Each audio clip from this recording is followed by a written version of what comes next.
usa ka lugas nga trigo.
Oh, Jonas. And Dad, may tuyo daw ka na po. Oh. Kay gusto ko nga this coming international convention for hotel owners, ikaw na ang mutambong. Kay tiguang na ko. Ikaw na yung magdumani ning atong negosyo ang hotel. Come on, Dad. Kung nagpipaw, Dad, di mo ako expert, di mo ako pareha ni mo. Maayo man ka, ako ang tao na sa ako Dad, Jonas, look at me. Engineer ko.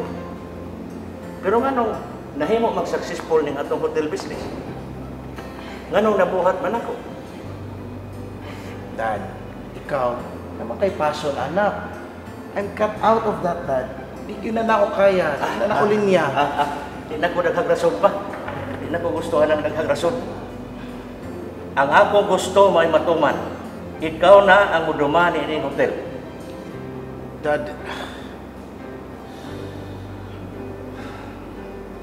nganong nahimog man ako, nga nahimog successful ning atong hotel business. Dad, as I have said, I'm not cut out for that. Kay bawo ko nga potential leader ka. Pwede ka mahimong manager. Pwede ka mahimong general manager ni ining hotel. Dili mahimo nga musunod kasi mo tunog, Dad. Di mo ko expert, di ko na ako kaya. Basta maunay akong gusto. Ang akong gusto may matuman.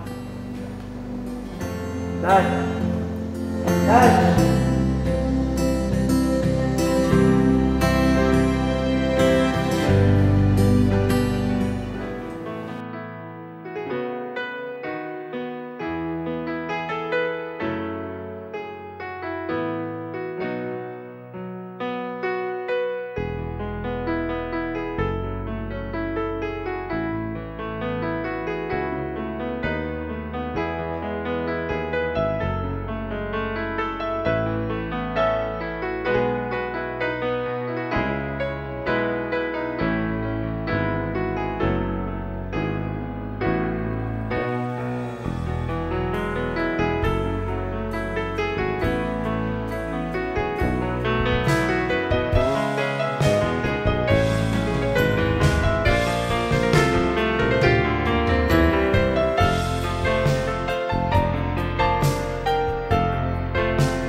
Sir. Good morning. Oh, morning ang atong official. Ang importante ra gyud na ma-maintain nato ang customer satisfaction. Unay importante. Si man sa ang success sa atong business, it will depend on how you manage it.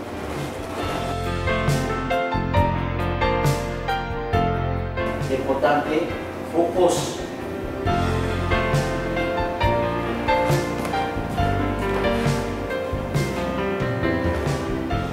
So, okay na ka. Kaya nimo. I know that. Kaya nimo. The only thing is focus. determination. Ha?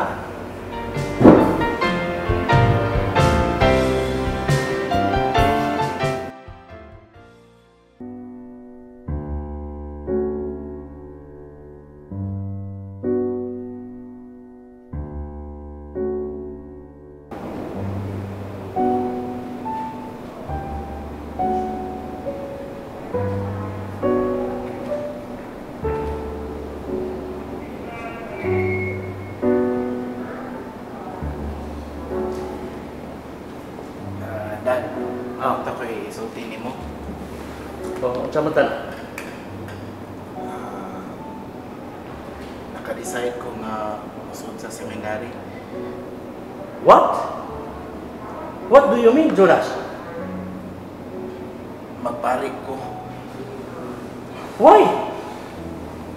Nga naman nga, sa akong tanaw, maayman pag dumani mo na nga itong negosyo. And now you're telling me that you want to be a priest? Dad, I have a calling. Og mas bugat na ako ang pagserbisyo sa Ginoo. No. You stay. Ipadayon ang pagmanage ni hotel. Pero, O na akong gusto. pero Dad,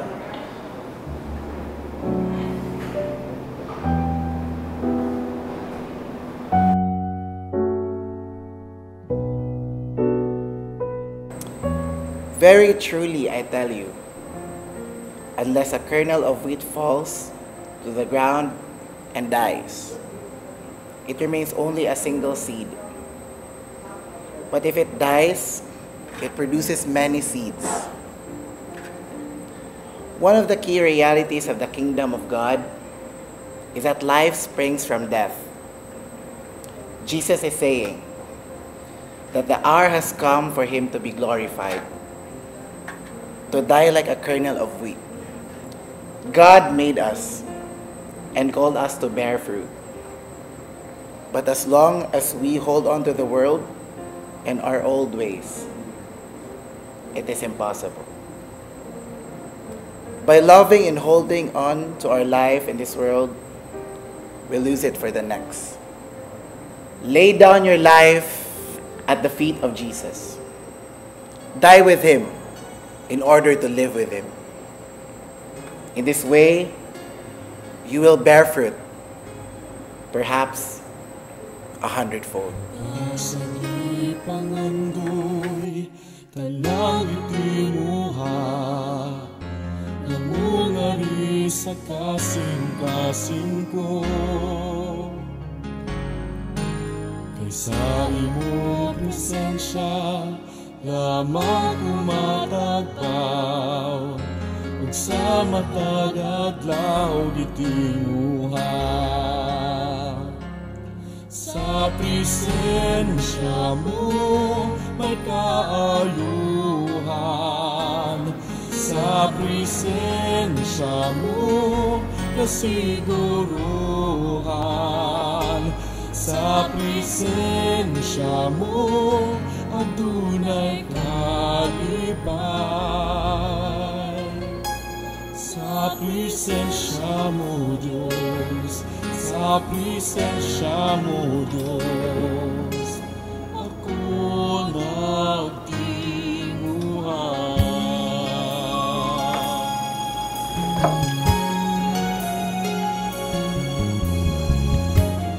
Father Jonas, ni ako, gusto ko nga ipahibaw nimo na ako parehas nimo gusto mo alagad sa Ginoo dinhi sa imong simbahan. Sa presensya mo may kaayuhan,